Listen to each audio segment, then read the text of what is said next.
الحمد للہ رب العالمین والصلاة والسلام علی سید الانبیاء والمرسلین وعلی آلہ واصحابہ اجمعین۔ میں مولوی صدیق اکبر یوٹیوب چینل اسرا ٹی وی سے۔ شہزادہ محمد اعظم نے اطراف احمد آباد میں ایک فوجدار کا تقرر کیا۔ اس نے چند تھانوں میں اپنے رشتہ داروں کا تقرر کر دیا۔ کچھ لوگوں کو شکایتیں پیدا ہوئی، مگر چونکہ فوجدار شہزادے کا مقرر کیا ہوا تھا، لوگوں کو شہزادے سے اپیل کرنے کی ہمت نہیں ہوئی۔ وقائع نگار اس کی اطلاع عالمگیر کو دیتا ہے۔ عالمگیر اس کا تدارک کرتے ہوئے دیکھو کس دل سوزی سے لکھتا ہے۔ صرف رقعت عالمگیر کے دیکھنے سے بھی ایسے واقعات مل جاتے ہیں کہ افسر متعلقہ کو اس واقعے کی خبر بھی نہیں، اور بادشاہ تک پرچہ نویسوں نے اس کو پہنچا دیا اور افسر متعلقہ کو تنبیہ کی گئی۔ وکیل شرعی کا تقرر۔ سلطنت اور سلطان سے جو زیادتی ہو، اس کے تدارک کے لیے صرف بادشاہ کی ذات ہی تھی جس تک رسائی مشکل تھی۔ جہانگیر نے زنجیر عدل آویزہ کی، مگر اس کے لیے آگرہ پہنچنا ضروری تھا۔ سلطان عالمگیر قدس اللہ سرہ العزیز نے ممالک محروسہ کی تمام عدالتوں میں بادشاہ کے نائب کی حیثیت سے وکیل مقرر کیا۔ اس کے ذریعے سے ہر ایک عدالت میں سلطنت یا سلطان پر دعویٰ دائر کیا جا سکتا تھا، لیکن بئی ہمہ مستغیثین کی اہم درخواستیں سلطان عالمگیر کے پاس پہنچتی تھی، اور سلطان بذات خود خلوت میں ان کو ملاحظہ فرما کر حاشیے پر قلم خاص سے احکام تحریر فرماتے تھے۔ ڈاکٹر جیلی کریری نے 78 برس کی عمر میں عالمگیر کو دیکھا تھا۔ وہ بیان کرتا ہے کہ وہ صاف و سفید ململ کی پوشاک پہنے عصا پیری کے سہارے امیروں کے جھرمٹ میں کھڑا ہوا تھا۔ اس کی پگڑی میں بڑا ٹکڑا زمرد کا ٹکا ہوا تھا۔ داد خواہوں کی عرضیاں لیتا جا رہا تھا اور بلا عینک پڑھ کر خاص اپنے ہاتھ سے دستخط کرتا جاتا تھا۔ اس کے حشاش بشاش چہرے سے صاف ظاہر تھا کہ وہ اپنی مصروفیت سے نہایت شاداں و فرحاں ہے۔ وہ دن میں کئی مرتبہ دربار عام کرتا تھا اور مطلق کسی کی روک ٹوک نہ تھی۔ ادنا سے ادنا جو چاہتا تھا کہتا تھا، اور عالمگیر نہایت توجہ سے سنتا تھا۔ عدل و انصاف میں کمال احتیاط۔ شیخ اشرف لاہوری سلطان عالمگیر رحمہ اللہ کے بلند پایہ امیر تھے۔ قصر شاہی میں حاضر خدمت رہتے۔ ایک لڑکی کے معاملے میں سید محمد امیر قدس اللہ سرہ العزیز پر عدالت عالمگیری میں دعویٰ دائر کر دیا۔ سید محمد امیر کو دربار میں طلب کیا گیا۔ سید صاحب نے لاہور سے روانہ ہو کر دہلی کے قریب پہنچ کر دہلی سے باہر قیام کیا۔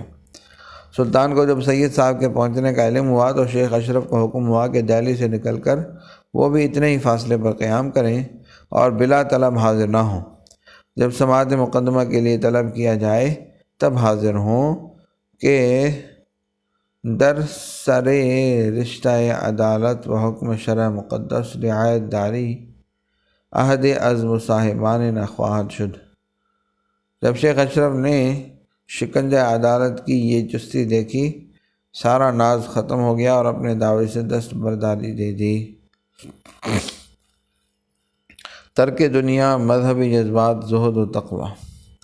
افسوس آج عالمگیر کا بڑا جرم یہ بتایا جاتا ہے کہ وہ مذہبی بادشاہ تھا۔ بے شک وہ مذہبی بادشاہ تھا، اس کے تمام اعمال و افعال پر مذہبیت غالب تھی، مگر غور طلب یہ امر ہے کہ اس کی مذہبیت نے کس قسم کے جذبات پیدا کیے اور ان کے عملی نتائج کیا تھے۔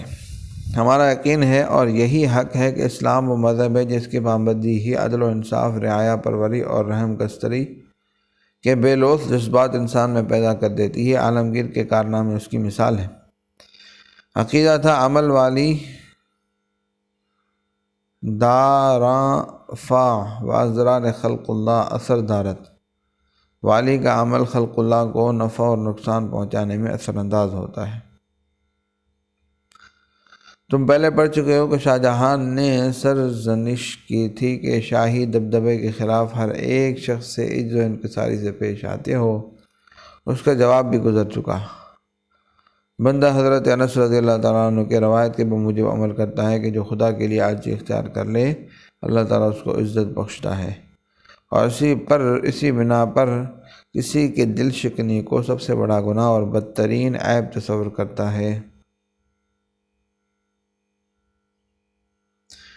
اسلام میں مسئلے کی ممانعت تھے۔ بظاہر یہ عالمگیر کی مذہبی غلطی تھی کہ سمبھاجی کی زبان نکلوا دی، مگر پھر فوراً ہی مذہبیت نے غلبہ کیا اور اس کے یتیم لڑکے ساہو کے ساتھ وہ کیا جس کی نظیر تاریخ میں نہیں ملتی۔ اگرچہ اس مذہبی غلطی کا نتیجہ پھر یہی ہوا کہ ساہو کی پرورش افعی کشتن و بچہ را نگہداشتن کی مصداق بن گئی۔ اسلامی تعلیم ہے کہ کسی مذہب کے فقیر اور تارک الدنیا کو جو جنگ میں حصہ نہیں لیتے قتل نہ کیا جائے۔ اسی تعلیم کا یہ اثر تھا کہ چنجی کا قلعہ جب فتح ہوا تو رام راجہ برادر سمبھا جوگیوں کا لباس پہن کر نکل گیا۔ میاں عبداللطیف اکابر اولیاء اللہ میں سے تھے، ان کی خدمت میں زمانہ شہزادگی میں بھی حاضری دیا کرتے تھے۔ بادشاہ بننے کے بعد بھی حاضر خدمت ہوئے۔ ایک مرتبہ عرض کیا کہ اگر اجازت ہو تو علاقہ کھرکون کے کچھ دیہات مصارف خانقاہ کے لیے پیش کر دیے جائیں۔ میاں صاحب نے ارشاد فرمایا، شاہ ما رادائے دہد منت نہد، رازق ما رزق بے منت دہد۔ اس کے بعد ارشاد فرمایا، اگر واقعی نیت بخیر ہے تو محصولوں میں نصف کی تخفیف کر دو، بلکہ مظلومان منت کش کے لیے اس سے بھی زیادہ معاف کر دو۔ اور وہ گوشہ نشیں متوسل جو سوال سے ہاتھ کھینچ کر کوٹھریوں یا جنگلات کی جھوپڑیوں میں زندگی بسر کر رہے ہیں، ان کے وظیفے مقرر کرو۔ مظلوموں کی ایسی امداد رسی کرو کہ کسی کا کوئی حق تلف نہ ہو اور کوئی زبردست کسی زیر دست پر ظلم نہ کر سکے۔